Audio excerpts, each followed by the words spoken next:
Sang Pewaris Tunggal. 172. Rencana berhasil.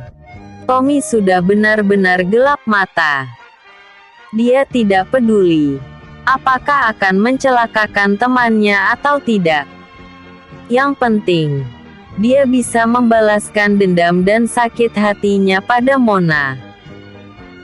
Mona yang sudah menjadi target saat itu masih terlena dan belum menyadari bahwa bahaya besar sebentar lagi akan menghampirinya, juga teman-temannya yang lain itu. Mona menjadi terlihat seperti itu karena Tommy telah melamarnya di hadapan teman-temannya yang lain. Apalagi cincin yang diberikan kepadanya itu merupakan cincin emas berbalut permata, yang tentu saja harganya sangat mahal. Sebagai seorang wanita, tentu saja dia senang ketika dilamar dengan cincin tersebut. Ditambah lagi, Tommy merupakan anak orang kaya dan pewaris satu-satunya dalam keluarga. Walaupun sebelum dilamar itu telah terjadi percekcokan besar yang hampir menjurus pada permusuhan abadi antara mereka. Tapi karena ditengahi oleh Rizka sahabatnya itu, pertengkaran tersebut terhenti dengan sendirinya. Walau di hati Tommy dan Mona masing-masing masih menyimpan bara api dendam, tapi bara itu langsung padam hanya karena rayuan maut dari Tommy dengan sengaja melamar Mona di hadapan teman-temannya itu. Kini sudah 1,5 jam lebih mereka berada di ruangan tersebut. Mata mereka semakin lama semakin mengantuk, mungkin karena kekenyangan. Sampai beberapa orang temannya sudah tertidur tanpa mampu dicegah lagi.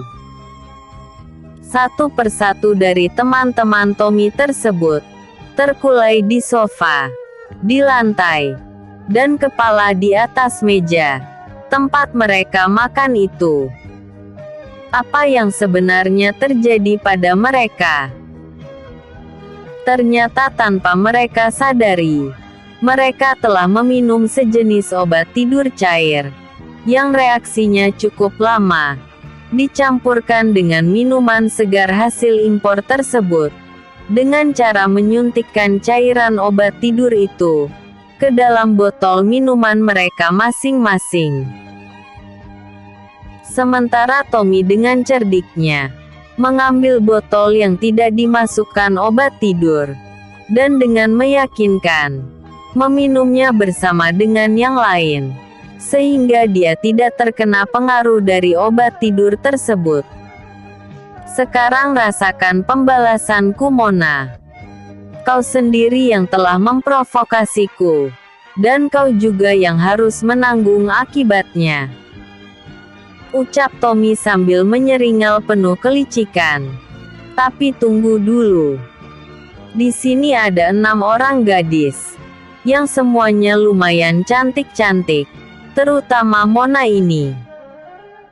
Tubuhnya yang aduhat, dan bibirnya yang sangat menantang itu, membuatku sangat bergairah.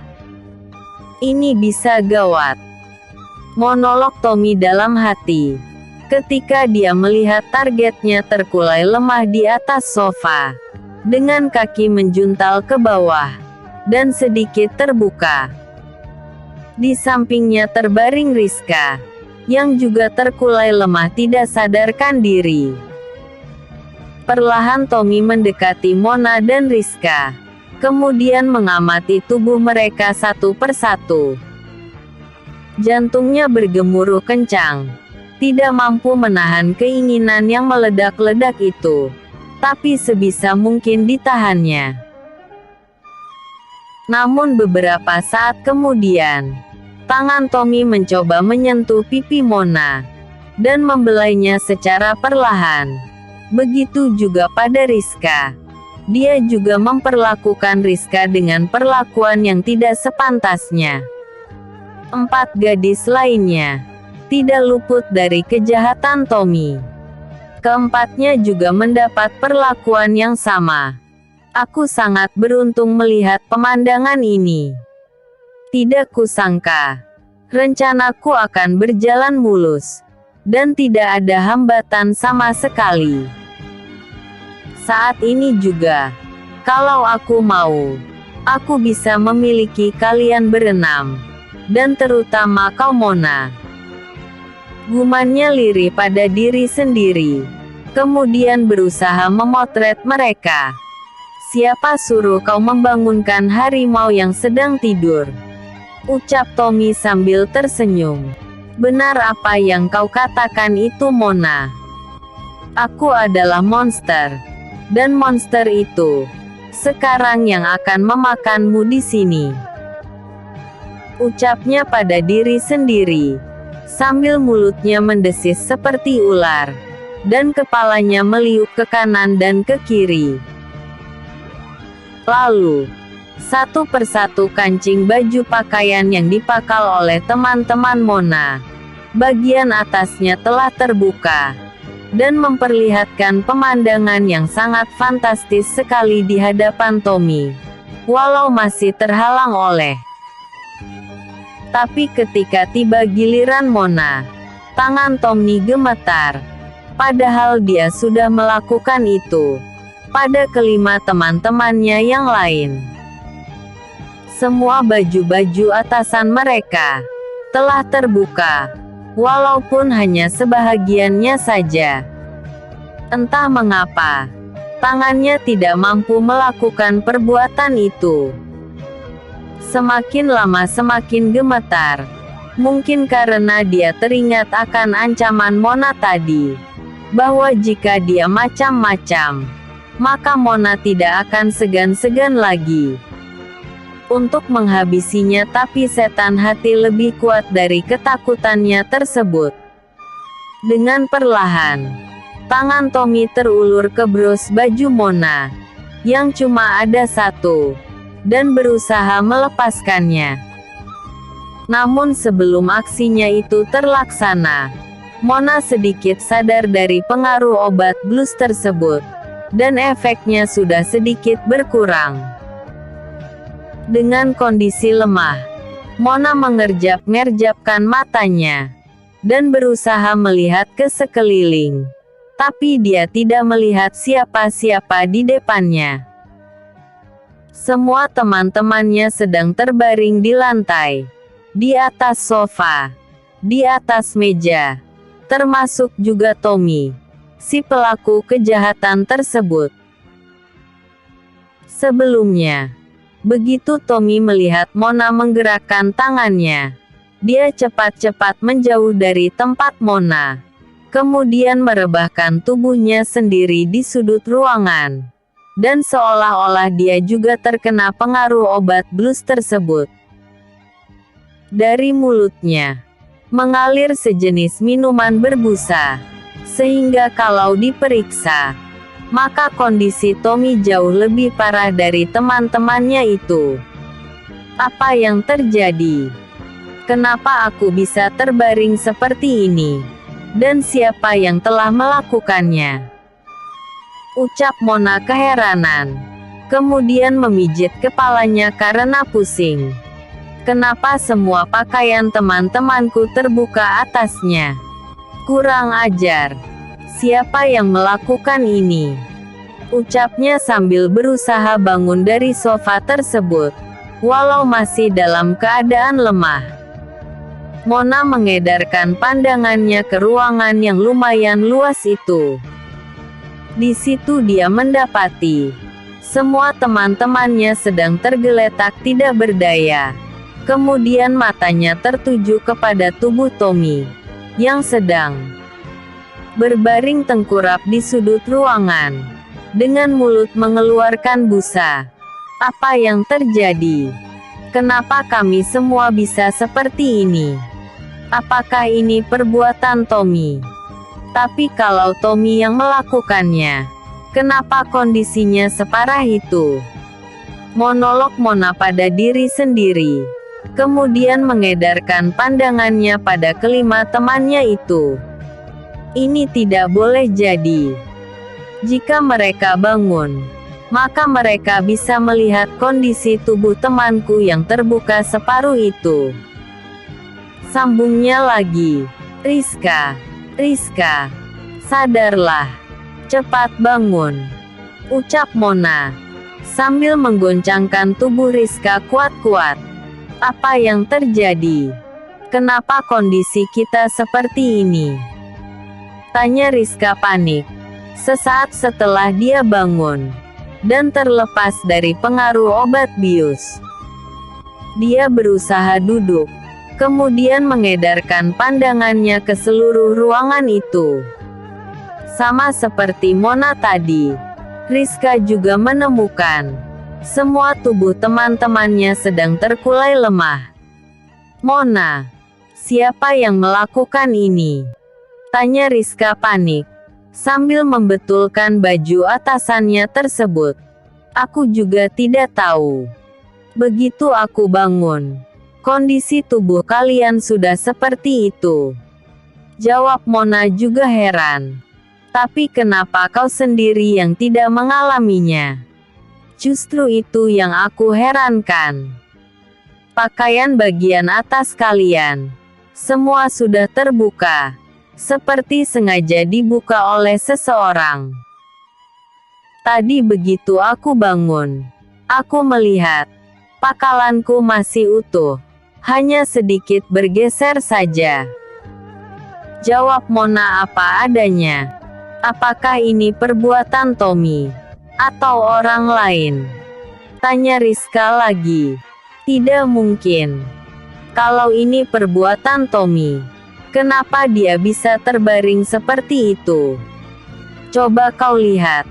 Dari mulutnya keluar busa. Mungkin dia keracunan. Ucap Mona membantah pernyataan Rizka tadi, tapi tidak menunjukkan di mana tubuh Tommy yang sedang terbaring itu. Ah, masa bodoh. Cepat kau bangunkan teman-teman kita yang lain, dan suruh mereka.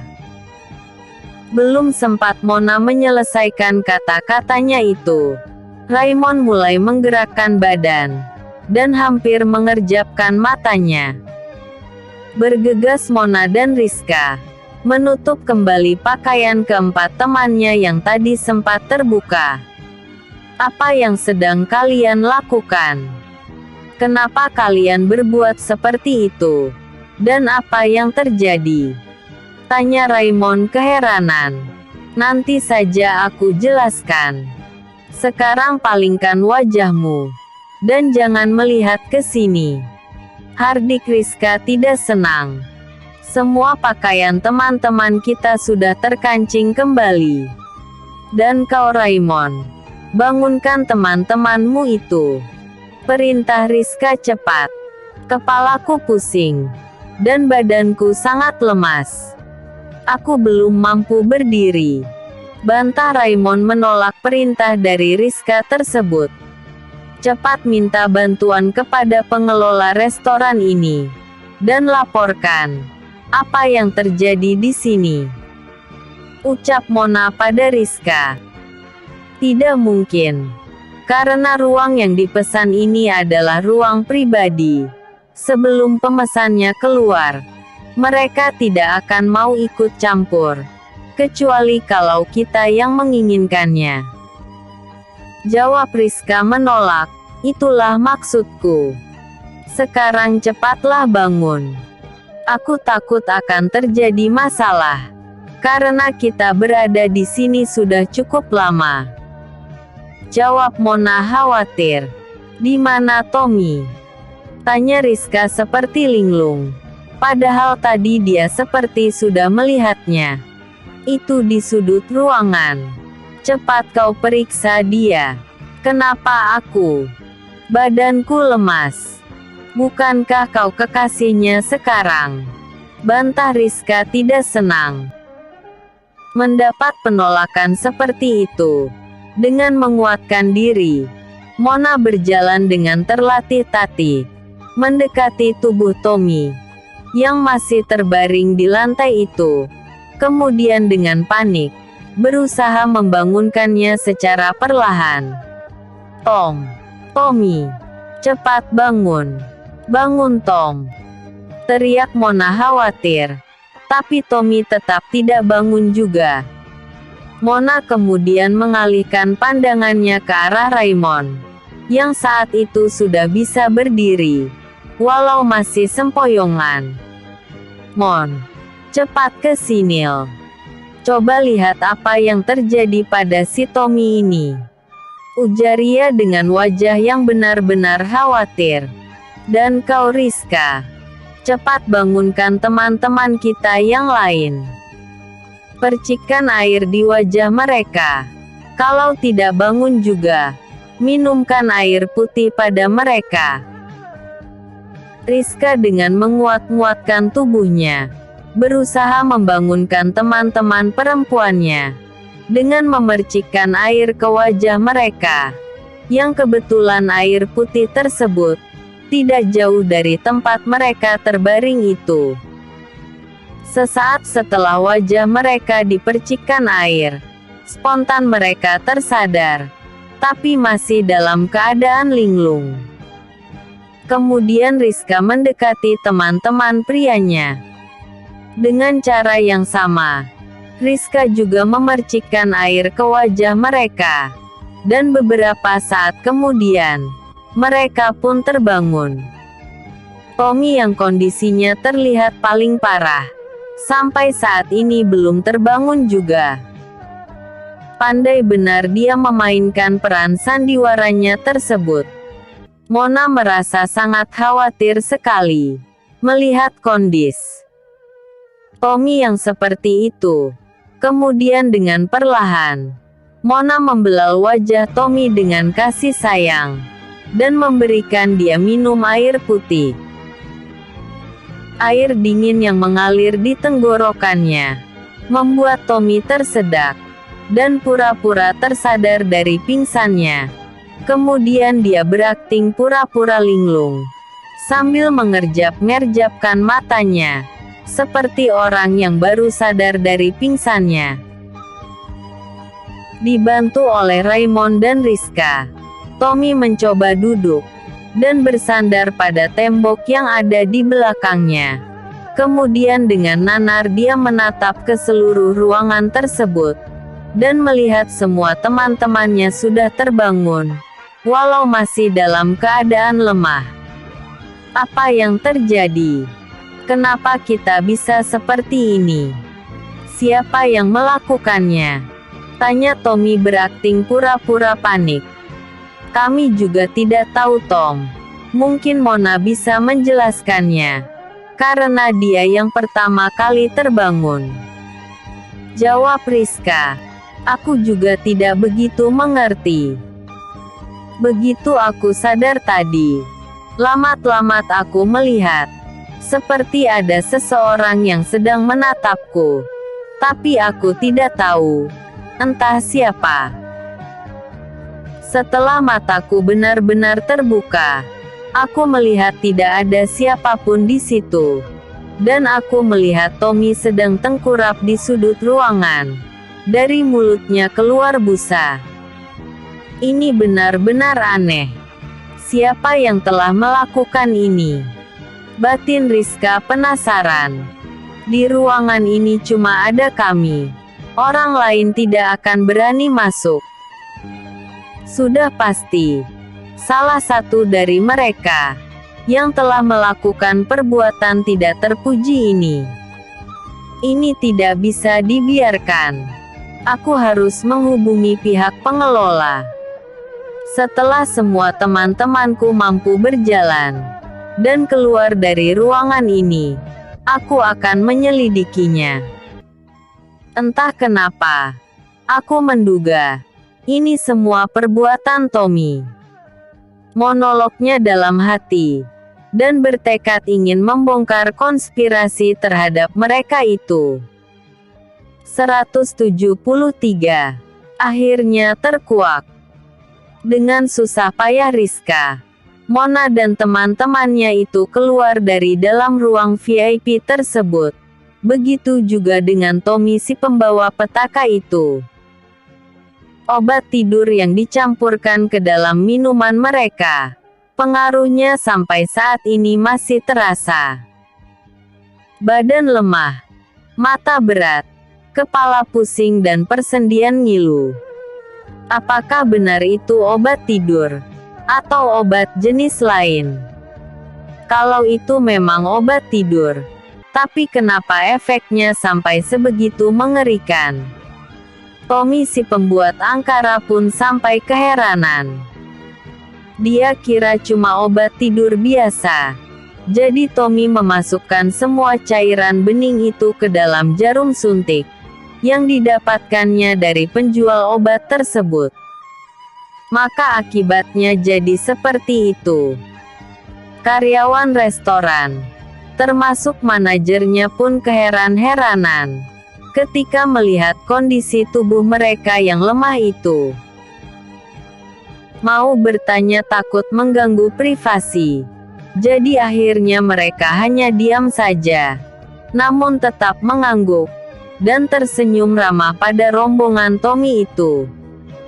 12 menit kemudian, mereka sudah berada di kamar hotel. Ada yang langsung tidur, dan ada pula yang langsung mandi, walau hari sudah malam. Tommy yang kondisi tubuhnya sudah pulih, karena memang tidak terjadi apa-apa padanya. Saat ini sedang berpura-pura tidak berdaya, terbaring lemah di tempat tidur, bagai orang tua yang sudah lumpuh. Sedangkan Raymond begitu juga. Apa yang harus aku lakukan sekarang?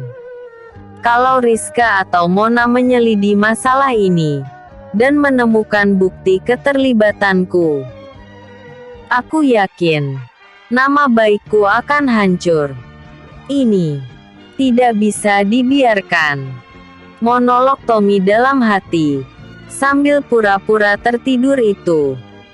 Ruang VIP itu tidak dipasangi CCTV. Jadi aksiku ketika memasukkan obat itu tidak akan ketahuan. Untuk sementara ini, aku masih bisa bernafas lega. Sambung batinnya lagi dalam hati. Mungkin sebaiknya besok pagi-pagi aku keluar saja dari hotel ini dan kembali ke kota M, agar mereka tidak sempat bertanya padaku. Atau bisa saja aku keluar bersama dengan mereka, karena besok mereka juga harus keluar dari hotel ini, karena sewa kamar hanya sampai pukul 12 siang. Untuk menyambungnya lagi, bukan perkara mudah. Benar-benar pilihan sulit. Keluh Tommy lirih. Kemudian mencoba memejamkan matanya untuk tidur keesokan harinya. Sekitar pukul 8:25 pagi.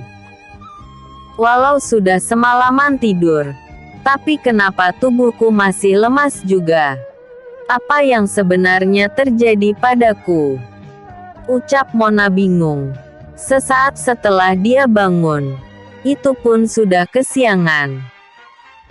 Kemudian dia mengalihkan pandangannya ke teman sekamarnya itu, dan mendapati mereka belum bangun juga, padahal hari sudah beranjak selang.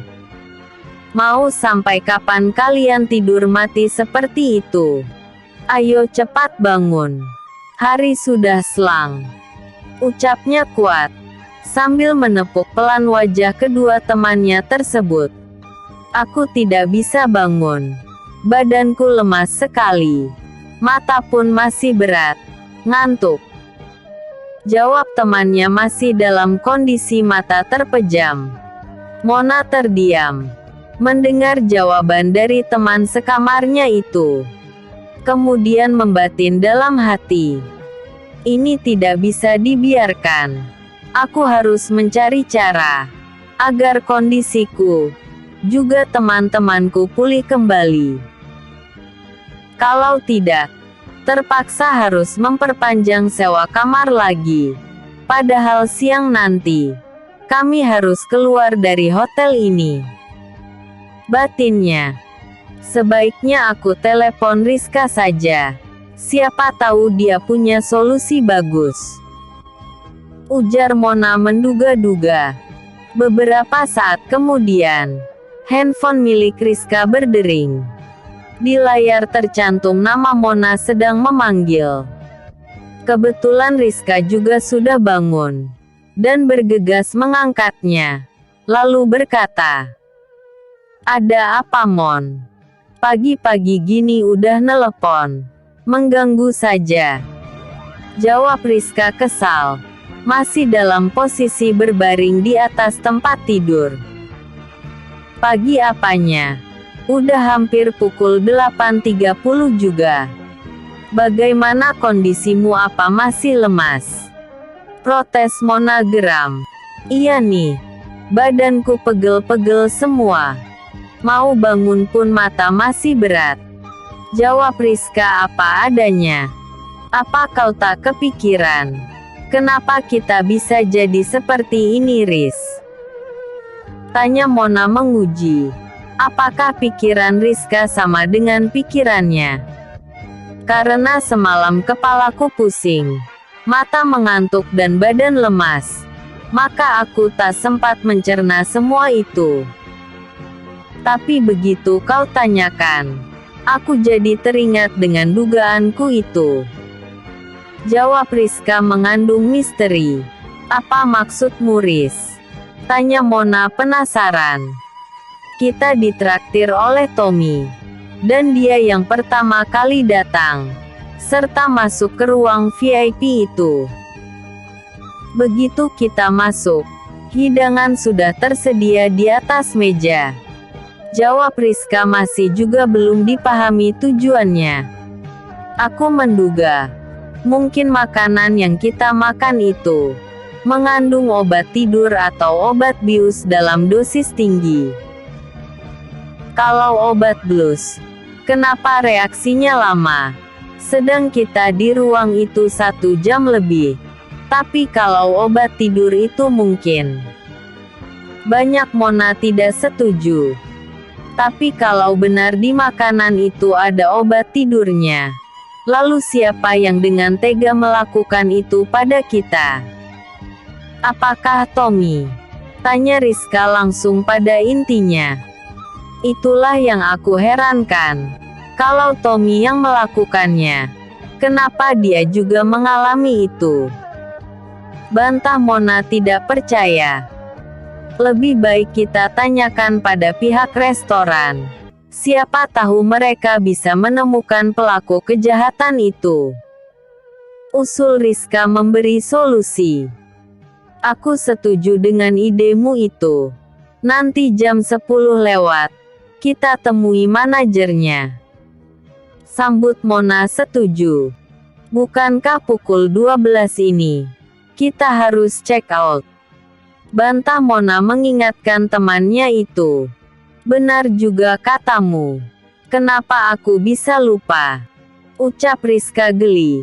Tapi kemudian dia berucap lagi. "Tapi maaf ya Mon. Aku bukannya menuduh pacar barumu itu yang melakukannya. Tapi aku hanya menduga-duga saja."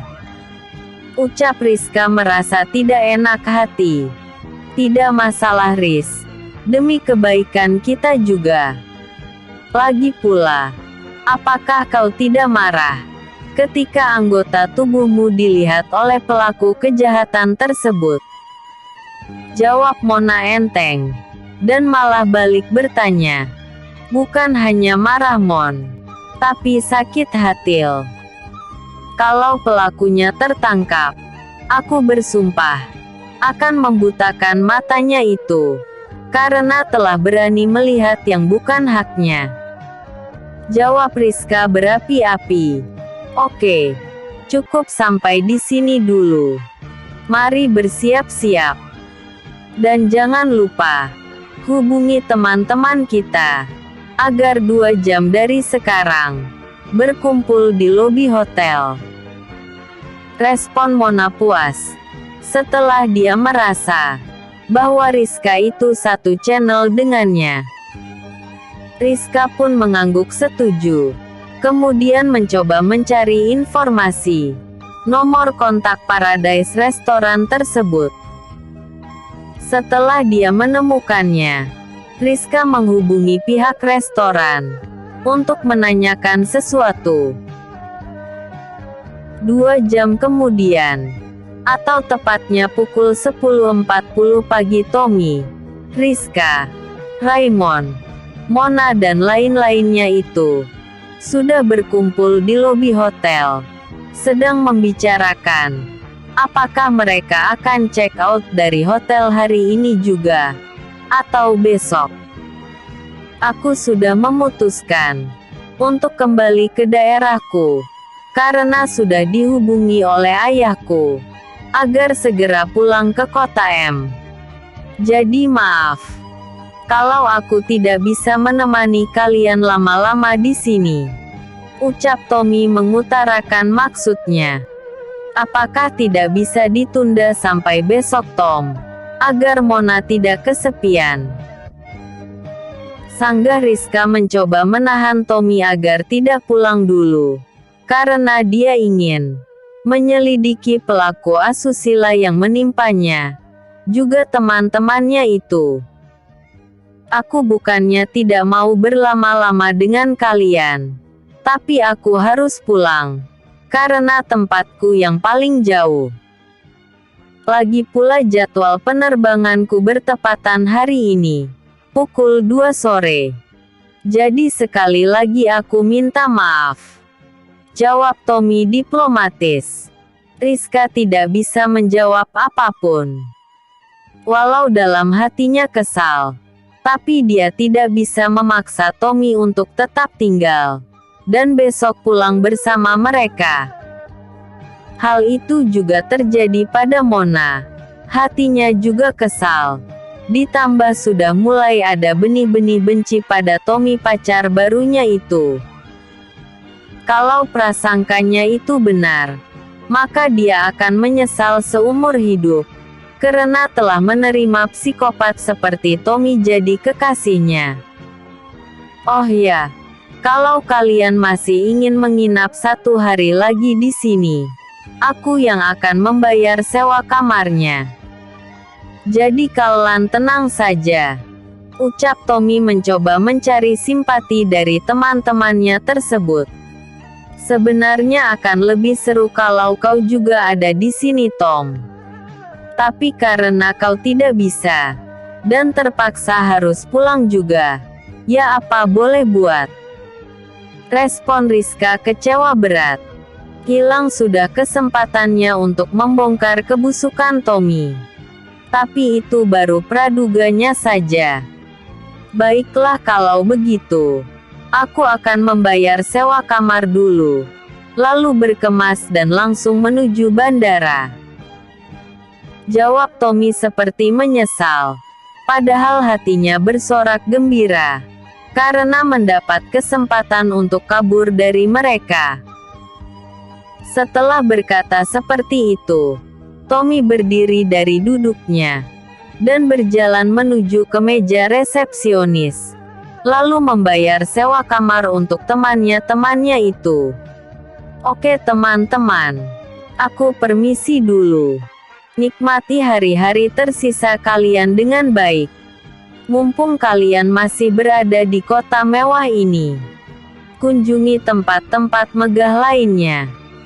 Jika perlu, datangi semua restoran, kafe untuk berburu kuliner di sini, ucap Tommy mencoba tebar pesona. Aku pergi dulu, Mon. Doakan agar penerbanganku lancar dan selamat sampai tujuan, ucapnya lagi khusus kepada Mona. Kemudian buru-buru pergi, sambil melambaikan tangannya kepada seluruh teman-temannya itu. Mona tidak menyahut atau berkata. Dia hanya menganggukkan kepalanya saja, tanpa tersenyum sedikit pun.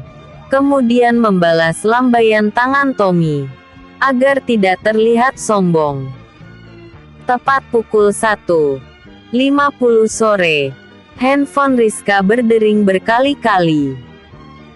Di layarnya tercantum nama manajer Paradise Restaurant sedang memanggil. "Selamat sore manajer Irfan. Aku sudah tidak sabaran menunggu laporanmu," ucap Rizka langsung pada intinya, tanpa terlebih dahulu mengucapkan kata halo pada manajer tersebut. "Anda memang tidak sabaran Nona Rizka," jawab Irfan mencoba protes pada sikap Rizka yang dinilainya tidak sabaran itu. "Baik-baik, aku minta maaf. Sekarang apakah Anda bisa melaporkan penyelidikan itu sekarang juga?" ucap Rizka masih juga terkesan tidak sabaran. "Tentu saja bisa Nona Rizka. Sekarang dengarkan baik-baik," jawab manajer Irfan tegas. "Pertama, saya atas nama Paradise Restoran dan seluruh karyawannya meminta maaf atas kejadian yang tidak mengenakan itu," ujarnya menyesal. Setelah mendapat laporan pagi tadi, pihak restoran segera mencari barang bukti yang kemungkinan ditinggal oleh pelaku asusila tersebut. Petugas cleaning service menemukan ada 3 jarum suntik ukuran sedang yang kemungkinan digunakan oleh pelaku kejahatan tersebut untuk memasukkan obat bius atau obat tidur ke dalam makanan atau minuman yang telah kalian konsumsi itu.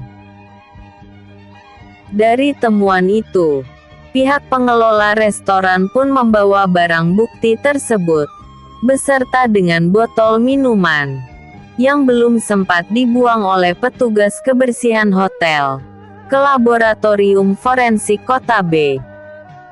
Dari uji laboratorium terhadap cairan yang ada di jarum suntik tersebut, serta sisa minuman di dalam botol, mengindikasikan bahwa minuman yang telah kalian minum tersebut telah dicampur oleh seseorang dengan obat tidur dalam dosis tinggi.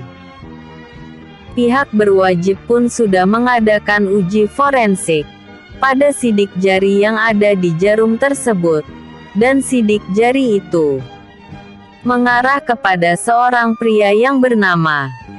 "Kenapa Anda berhenti manajer Irfan? Apakah ada sesuatu yang mengganjal di hati Anda?" protes Rizka kurang senang. "Benar Nona.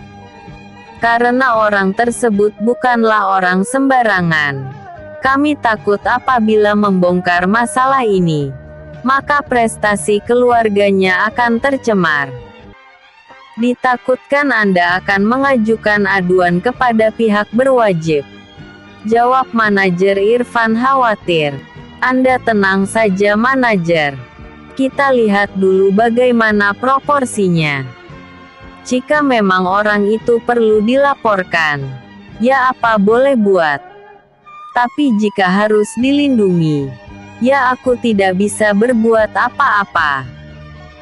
Tapi setidaknya kami tidak penasaran lagi," respon Rizka berani jamin. "Baiklah, aku akan mengatakan siapa orang itu sebenarnya." "Oke, aku siap mendengarnya," ucap Rizka tegas. "Pelaku kejahatan itu adalah teman kalian sendiri, Tommy," jawab Irfan tanpa ditutup-tutupi lagi. "Apa?" teriak Rizka terkejut. 174. Pertanggungjawaban Dion. "Salam Tuan Muda. Maaf kalau kami mengganggu," sapa Burgon yang didampingi oleh Hans itu datang menyapa. "Ya, apakah ada yang ingin kau sampaikan Mata Dewa?" respon Dion cepat. Karena kalau Burgon datang, pasti ada sesuatu yang terjadi. "Ada Tuan Muda. Barusan saya dihubungi oleh Irfan, manajer Paradise Restoran, yang mengabarkan bahwa malam tadi telah terjadi peristiwa yang memalukan terhadap tamu restorannya. Jawab Burgon cepat. Maksudmu, restoran yang dikhususkan bagi anak muda itu? Memang ada masalah apa di sana? Tanya Dion penasaran. Pengunjung restoran itu melaporkan bahwa telah terjadi kasus pelecehan terhadap mereka yang dilakukan oleh seorang pria, dan ironisnya, menimpa 6 orang wanita sekaligus. Jawab Burgon apa adanya. Apa? Bagaimana ini bisa terjadi? Reaksi Dion kaget bukan kepalang. Itulah kenyataannya Tuan Muda. Jawab Burgon cemas, karena khawatir jika Irfan terkena imbasnya. Hans, cepat kau panggil Irfan. Sekarang. Reaksi Dion cepat. Baik Tuan Muda. Jawabnya patuh. Dan kau mata dewa. Selagi menunggu Irfan datang, coba ceritakan, siapa korban kejahatan orang itu? Kalau mereka masih ada di kota ini, cepat kau jemput mereka dan bawa ke sini. Perintah Dion tegas.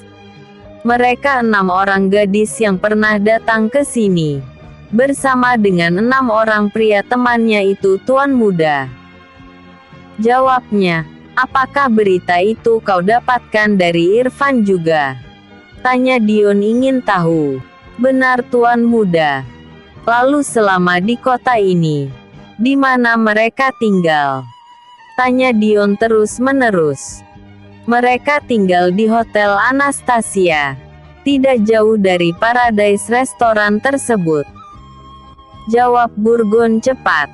Kalau begitu, perintahkan pada Anjani dan yang lain untuk menjemput mereka dan bawa semuanya ke sini. Aku ingin mendengar secara langsung dari mulut mereka. Respon Dion tegas. Baik Tuan Muda.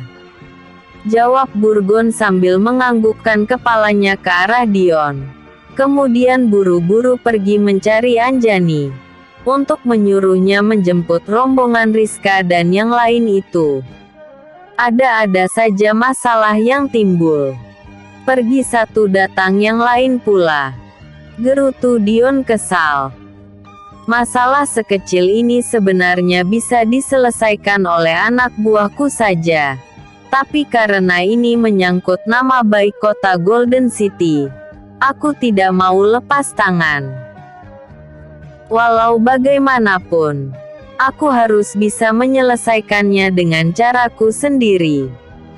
Gumam Dion pada diri sendiri, lalu mengambil handphonenya dan menghubungi seseorang. Ivo, apakah kau sedang sibuk? Tanya Dion melalui saluran telepon kepada Ivory. Sesaat setelah dia bergumam sendiri tadi, tidak Hani. Apakah ada hal penting yang ingin disampaikan? Jawab Ivory keheranan. Ya. Kalau bisa, secepatnya kau datang ke villa. Aku menunggu. Sambut Dion penuh misteri. Baik. Jawab Ivory singkat. Kemudian bersiap-siap untuk pergi ke kota Golden City. Sebaiknya aku beritahukan masalah ini kepada kakek, agar dia bisa membantu memecahkan masalah ini, tanpa menyisakan masalah yang lain. Ucap Dion sedikit keras. Untuk apa kau ingin menemuiku Dion? Tanya seseorang yang datang tiba-tiba itu. Kakek. Baru saja Dion ingin menemui kakek. Ternyata kakek yang datang duluan. Sambut Dion senang. Memangnya ada masalah apa, hingga membuatmu sesenang ini? Tanya Tuan Birawa penasaran. Dion bukan senang kek, tapi kecewa, kesal dan geram. Karena nama baik kota Golden City, terutama Paradise Restoran itu bisa tercemar. Jawab Dion apa adanya. Paradise Restaurant. Memang ada masalah apa di sana? Tanya Tuan Birawa keheranan. Itulah masalahnya, Kek. Karena Dion belum begitu jelas mengetahui duduk perkaranya, maka Dion meminta agar kakek bersabar sedikit. Karena Dion sedang memanggil orang-orang yang terkait dalam masalah itu untuk datang ke sini. Oh, kalau begitu kakek akan sabar menunggu. Jawab Tuan Birawa enteng saja. Apakah Ivory tidak kau panggil? Tanya Tuan Birawa lagi. Sudah, Kek. Tadi Dion sudah menghubunginya. Mungkin saat ini dia sedang dalam perjalanan. Jawab Dion datar. Tak lama setelah Dion mengucapkan kata-kata itu, Irfan dan beberapa orang karyawan hotel datang dengan tergopoh-gopoh. Mereka berjalan di belakang Hans. Salam Tuan Besar. Salam Tuan Muda. Ucap Irfan dan 3 anak buahnya itu penuh hormat. Begitu juga dengan Hans. Silakan duduk dan langsung pada intinya saja. Apakah benar? Malam tadi telah terjadi peristiwa yang sangat memalukan pada 6 orang gadis yang menjadi pelanggan restoranmu. Tanya Dion dengan sikap tegas. Benar Tuan Muda. Pagi tadi mereka telah melaporkan kejadian itu padaku. Jawab Irfan takut-takut. Tapi kenapa kau tidak langsung melaporkannya padaku? Atau setidak-tidaknya pada Burgon ataupun Hans dan yang lainnya? Tanya Dion kesal. Maafkan kami Tuan Muda. Bukan kami tidak mau melaporkan masalah itu, tapi kami perlu mencari bukti dulu. Dan setelah itu, rencananya baru akan melaporkannya kepada Tuan Muda. Jawab Irfan takut-takut. Mungkin apa yang kau katakan itu akan sedikit terlambat. Karena mungkin pelakunya sudah kabur. Atau sudah melarikan diri dari kota Golden City ini. Sanggah Dion masih tetap marah. Irfan dan yang lain tidak berani berkata apa-apa lagi. Mereka menyadari bahwa mereka salah. Karena terlambat melaporkan masalah itu kepada pemilik kota tersebut. Dion benar-benar kesal dengan sikap bodoh dari orang-orangnya itu. Ingin rasanya saat itu juga Dion menghajar mereka agar tidak mengulangi lagi kebodohannya tersebut. Ketika Dion ingin terus melampaskan kekesalannya, rombongan Rizka, Mona, Raymond dan yang lain pun datang, diiringi oleh Anjani, 3 gadis Shanghai, dan 4 gadis karateka, yang akhir-akhir ini menjadi pengawal favorit Dion. Selain Awan, Bumi dan Langit, juga Erik tentunya. Setelah semuanya datang, suasana menjadi hening. Tak ada satu orang pun yang berani berbicara mendahului Tuan Mahesa Birawa atau Dion. Mereka tetap setia menunggu apa yang akan disampaikan oleh Dion sebagai pemilik kota Golden City itu. Ayo silakan duduk, ujar Dion ramah, dan tidak lagi menampakkan aura yang menakutkan. Terima kasih Tuan Muda, jawab Raymond, Rizka, Mona dan yang lain serempak. Kemudian masing-masing memilih tempat duduk yang ada di depan Dion dan Tuan Mahesa Birawa. Langsung saja pada intinya. Apakah kalian bisa menceritakan kronologis kejadiannya? Tanya Dion tanpa membuang waktu lagi. Sejujurnya kami tidak begitu mengerti.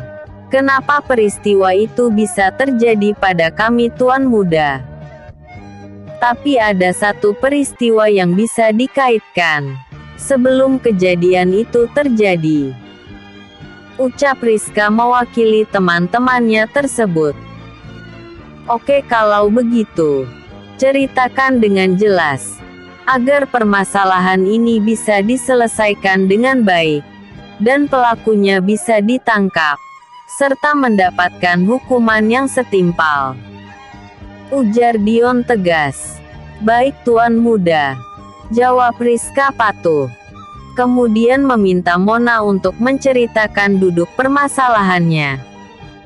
Beberapa hari yang lalu, setelah kami sampai di kota ini, kami menginap di hotel bintang 4 kota Golden City ini, dan kami memutuskan untuk pergi ke Top Sky Restoran. Ucap Mona memulai penjelasannya. Tapi sebelum pergi itu, telah terjadi sedikit masalah antara Mona dan Tommy. Dia sesumbar bisa menempati ruang VIP utama di restoran kelas 1 itu. Karena merasa tertarik, maka kami mengadakan taruhan. Jika Tommy berhasil mendapatkan ruang VIP pribadi tersebut, maka Mona tidak sanggup untuk meneruskan kata-katanya karena malu.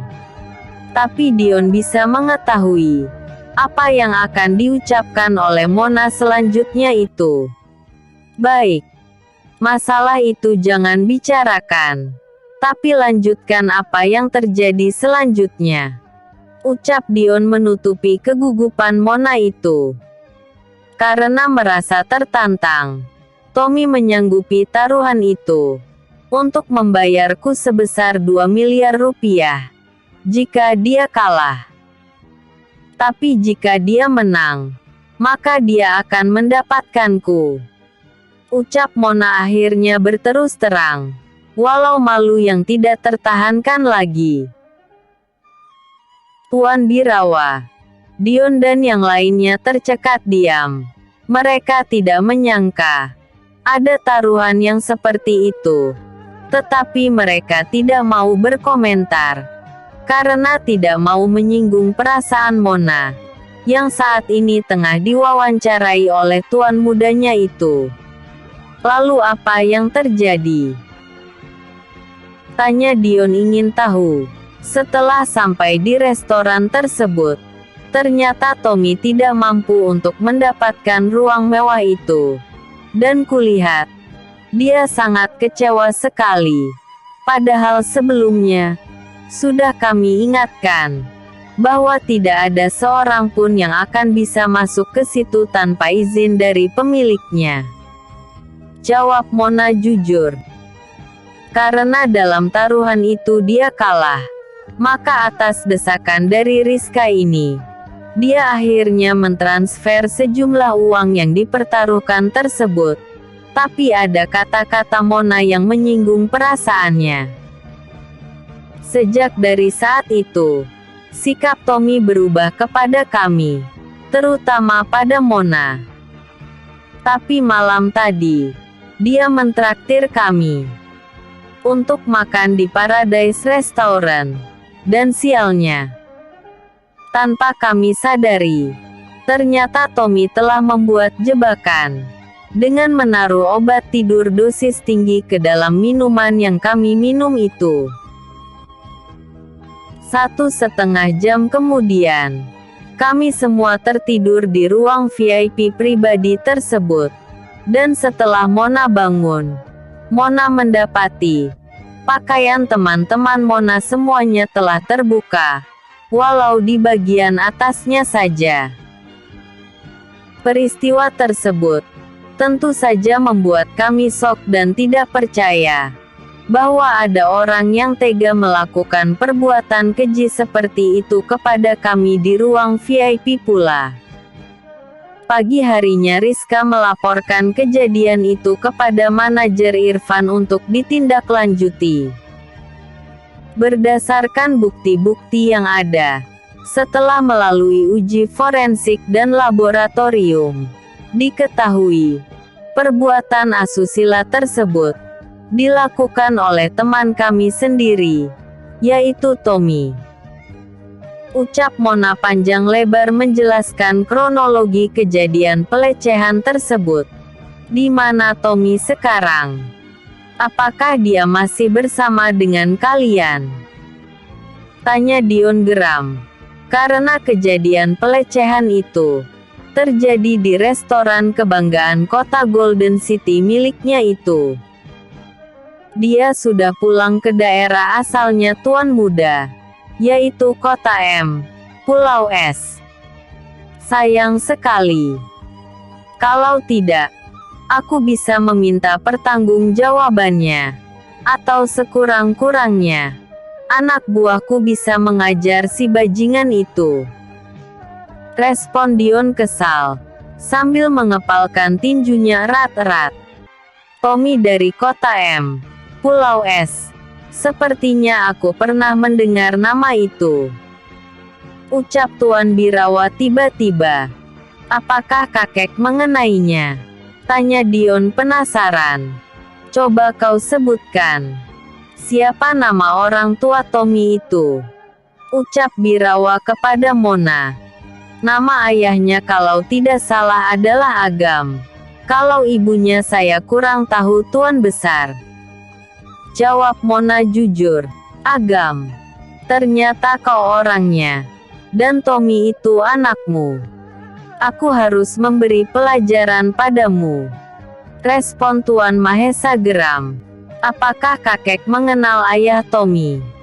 Tanya Dion ingin tahu.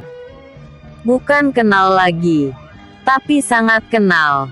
Karena dia dulu adalah anak buah kakek, yang bekerja di perusahaan Birawa Group, menangani kilang minyak yang ada di pulau tersebut. Jawab Tuan Birawa apa adanya. Tapi setelah bekerja selama 17 tahun, dia resign dan membuka usaha sendiri di bidang properti, retail dan lain-lain di kota kelahirannya. Kalau begitu akan sangat mudah untuk menekannya, agar Tommy mau datang ke sini. Atau sekurang-kurangnya memberikan hukuman yang setimpal pada Tommy. Karena anaknya telah berbuat kurang ajar seperti itu. Kau jangan khawatir. Kakek akan segera menghubungi si Agam agar memberi sanksi kepada Tommy anaknya yang kurang ajarnya itu. Lalu apakah ada tuntutan kalian kepada pihak pengelola Paradise Restoran atau kepadaku? Tanya Dion terus terang, sampai membuat Rizka, Mona dan lain-lainnya itu terkejut. Kami tidak berani Tuan Muda. Semua kami serahkan kepada Anda. Jawab Mona yang terkenal pandai bicara itu. Kalian katakan saja, tuntutan apa yang ingin kalian berikan kepada si Tommy kurang ajar itu. Maka aku akan mewujudkannya. Ucap Dion tegas.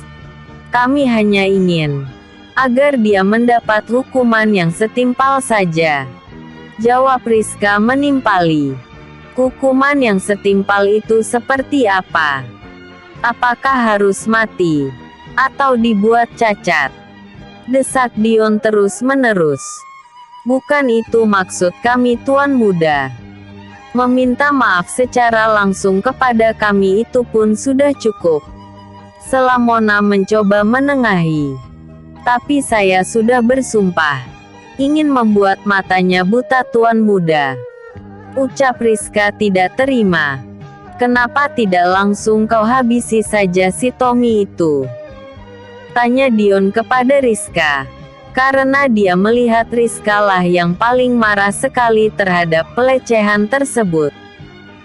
Kalau itu memang bisa saya lakukan, maka akan saya lakukan Tuan Muda.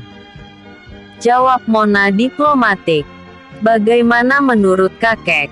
Apakah Tommy itu harus kita habisi? Tidak perlu. Karena Tommy itu anak satu-satunya dari si Agam. Kalau dia mati, tentu tidak ada yang akan mewarisi perusahaan si Agam tersebut.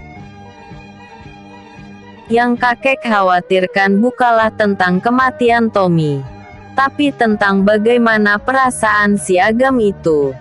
Karena kakek tahu, Agam begitu sayang kepada anaknya tersebut, sehingga apapun yang diinginkan oleh Tommy akan dikabulkan saat itu juga. Kasih sayang yang kebablasan, ucap Dion mencibir. Apa yang kau katakan itu benar. Kakek juga merasa seperti itu. Oh ya, apakah kalian mau agar Tommy memberikan kompensasi atau ganti rugi kepada kalian? Tanya Tuan Birawa tegas. Bersambung 175. Memberikan kompensasi.